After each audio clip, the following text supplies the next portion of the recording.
Welcome back to West Texas View.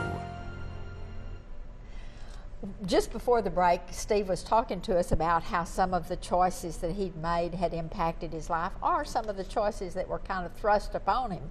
But I want us to talk this a segment about how his parents, even though his parents were not well educated, and when I say not well educated, my mother got to the 3rd grade, but she could read and write as as well as anybody.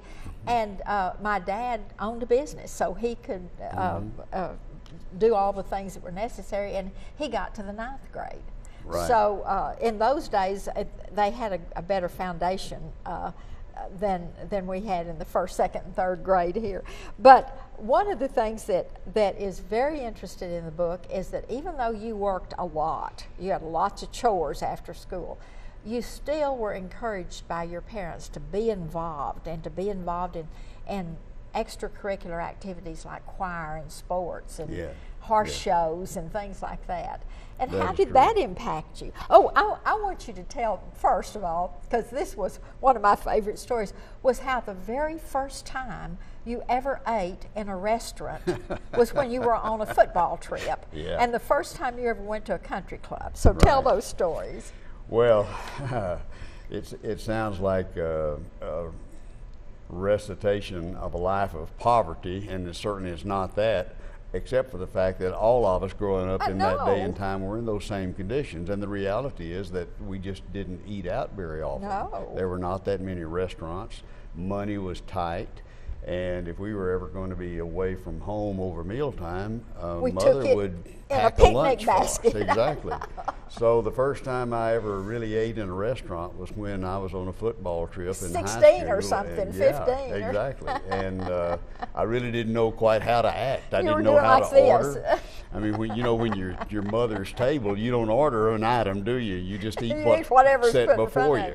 Well, you have this wonderful thing called choice if you go to a restaurant, and I didn't quite know how to handle that, but of course picked it up pretty quickly.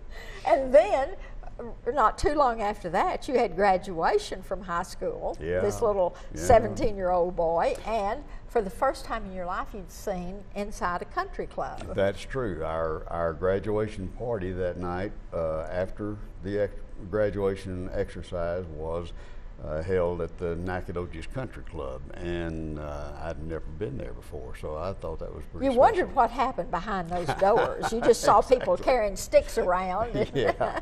Well, it was a neat experience. Well, one of the other things that I want us to talk about is to summarize some of those lessons that you learned in sports and being involved in extracurricular activities. I know you talked about teamwork and the joy of succeeding, or what you learned when you failed. Sure, exactly. Well, yes, our parents did encourage us to be involved in extracurricular activities, and for them, so much of that centered around the church. Our entire family was musically inclined, and so I got in the school choir, and I participated in some of the plays that our school would put on in various programs. And then athletics. My parents were not all that excited about my being involved in athletics because they thought I might get hurt.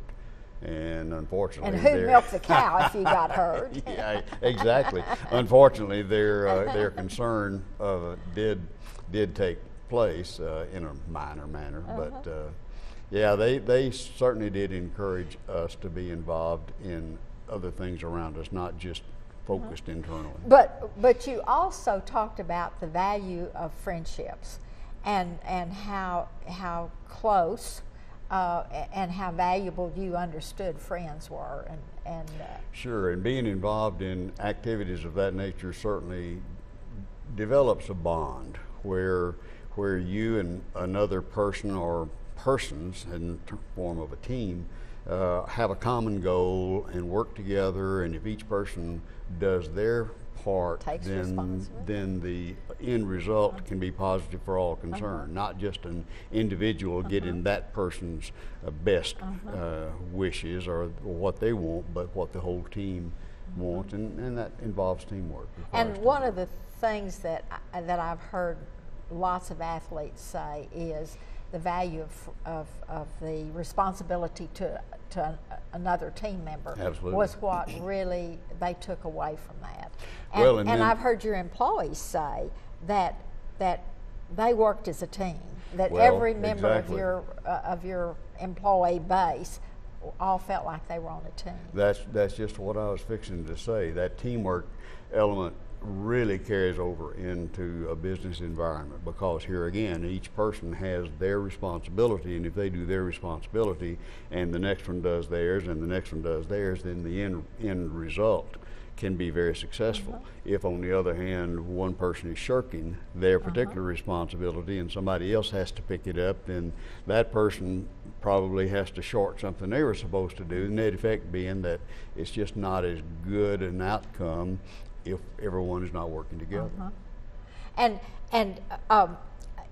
when you talk about this basis of respect that your parents modeled for you, do unto others and respect other people and be considerate of other people, that carried over to how you treated not just the people that were helping you to make money, but helping them make money. And so you were wanting everybody to succeed. That's for sure. And later in the book, I talk about the fact that I think one of the things that made us as successful as we were fortunate enough to be was the fact that we created a stock ownership program in our company for our employees, so that they had an ownership as well as I did. And there's a story or two in the book that demonstrates that. I love that. Well, before we get to that, though, I want us to talk about another choice you made, and that was when you were in high school and you avoided taking science courses. Yeah. And so how did that impact then? You loved that doctor that cured you, and so you decided right then you were going to be a doctor. Is that right? Well, I don't know that it was that particular encounter. I thought as I was growing up, and every kid goes through this process of trying to determine what they're going to do with their life, and I decided I wanted to be a psychiatrist. It sounded good. Well, look at it this way. There are a lot of messed up people out there, and wouldn't I be the one to help straighten cure them all all. out? Unfortunately, I took the easy way out in high school and did not take any science courses. As a result of that, when I got to college with my pre-med major, I'm suddenly thrust into all of this science that I have no preparation for, and as a result of that, I had to drop that plan. We're going to have to close this program out today, but he's going to come back next Sunday, and we're going to continue this because we've got lots more to tell you. See you next Sunday. Thanks for joining us for News West 9's West Texas View with Johnny Lou Avery. This has been a public affairs presentation of KWAB-TV and KWES-TV.